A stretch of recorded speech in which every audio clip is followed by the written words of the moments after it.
सन्मान्य राहुल गांधींनी काय सजेस्ट केलं की जिसकी जितनी भागीदारी उसकी उतनी हिस्सेदारी. मग ती जनना सरकार का घेत नाही? सरकार ती जनना का घेत नाही आणि ती जनना झाली पाहिजे म्हणून आपण रस्त्यावर का उतरत नाही असं आज भारतरत्न डॉक्टर बाबासाहेब आंबेडकरांच्या अस्थींच्या समोर तुम्हाला मी विचारते. काय चाललंय बाबांनो? आज पडली म्हणून बोलत नाही, पण ही खतखत आहे, ही खतखत आहे. काय डान्स केला म्हणते?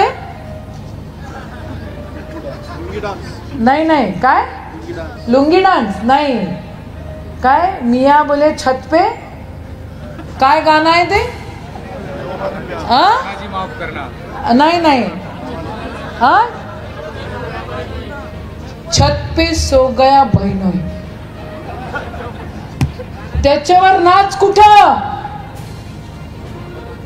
त्याच्यावर नाच?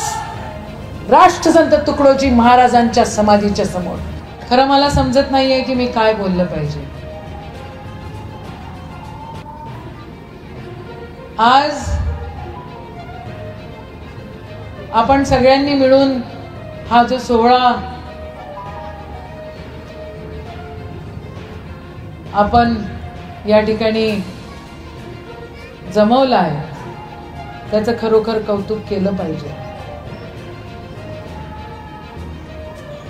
काल रात्री दर्याबादचा विकी आला आणि म्हटला, ताई लय लोक म्हणत होते आता काही ताई येणार नाही म्हणे. काही लोक वाट त्याचीच बघत होती विकी की ताई नाही आली पाहिजे म्हणून.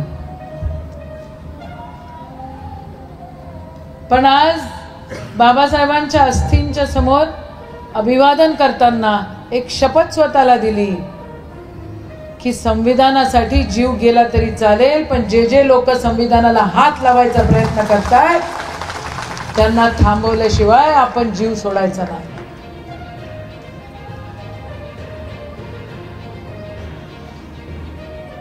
आज तुम्ही काँग्रेस पक्षाचे झेंडे या ठिकाणी लावलेले आहात.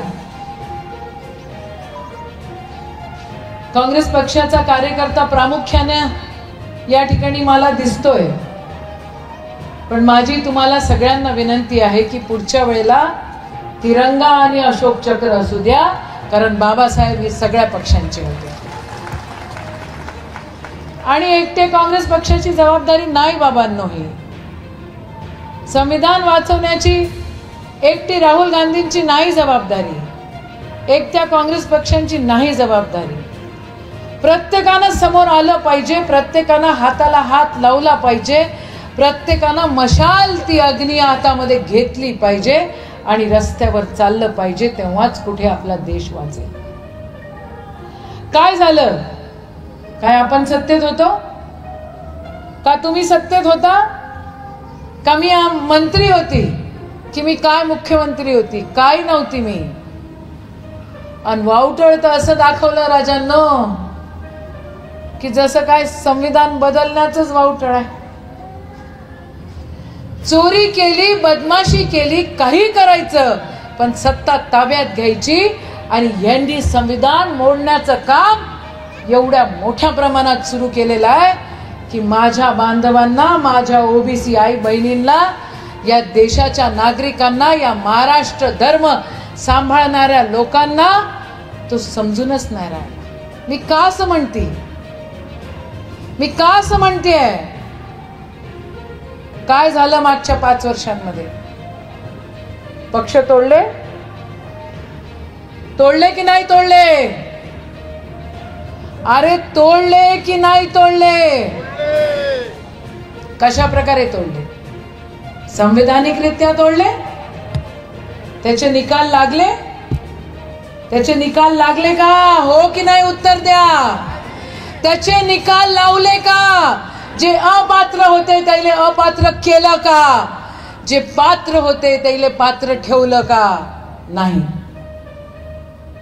गोलमाल है भाई, गोलमाल है, सब कुछ गोलमाल है. आणि मग तुम्ही आम्ही, तुम्ही पण आणि आम्ही पण काय केलं? काय केलं तुम्ही आम्ही?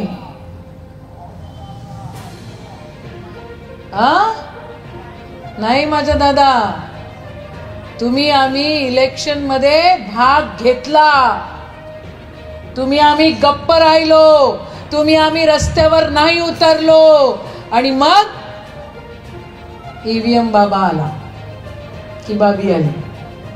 कायच म्हणावं, लय लोक मला लय गोष्टी सांगून राहिले. एक माझ्या वलगावचा कार्यकर्ता आला माझ्यापाशी, भाऊ बोले मैंने देखा 20-20 वोट डाल रहे. एक कार्यकर्ता भातकुलीचा आला, ते म्हणे ताई 2 ठिकाणी मतदान केलं म्हणे. का केलं म्हणे? कारण मला दिसत होते म्हणे की समोरचे लोक एका नावाचे डुप्लिकेशन आणि ते मतदान करत होते. मग काय चुकलं? त्याचं काही चुकलं का? काहीच नाही चुकलं. चुकलं की नाही चुकलं? प्रशासनाचं चुकलं आणि आपणही चुकलं. आपलं काय चुकलं? Ignorance of law is no excuse before law. तुम्हाला जर कायदा माहिती नाही तर तो कायद्यासमोर बहाणा असू शकत नाही. तुम्हाला जर संविधान माहिती नाही, तुम्हाला जर तुमचे अधिकार माहिती नाही, तर हे कारण असू शकत नाही. आणि मग सन्मान्य राहुल गांधींनी काय सजेस्ट केलं की जिसकी जितनी भागीदारी उसकी उतनी हिस्सेदारी. मग ती जनना सरकार का घेत नाही? सरकार ती जनना का घेत नाही आणि ती जनना झाली पाहिजे म्हणून आपण रस्त्यावर का उतरत नाही, असं आज भारतरत्न डॉक्टर बाबासाहेब आंबेडकरांच्या अस्थींच्या समोर तुम्हाला मी विचारते. काय चाललंय बाबांनो? आज पडली म्हणून बोलत नाही, पण ही खतखत आहे, ही खतखत आहे. काय डान्स केला म्हणते? नाही नाही, काय लुंगी डान्स नाही, काय मिया बोले छत पे, काय गाणं आहे ते? नाही नाही, छत पे सो गया बहिणोई. त्याच्यावर नाच कुठं? त्याच्यावर नाच राष्ट्रसंत तुकडोजी महाराजांच्या समाधीच्या समोर.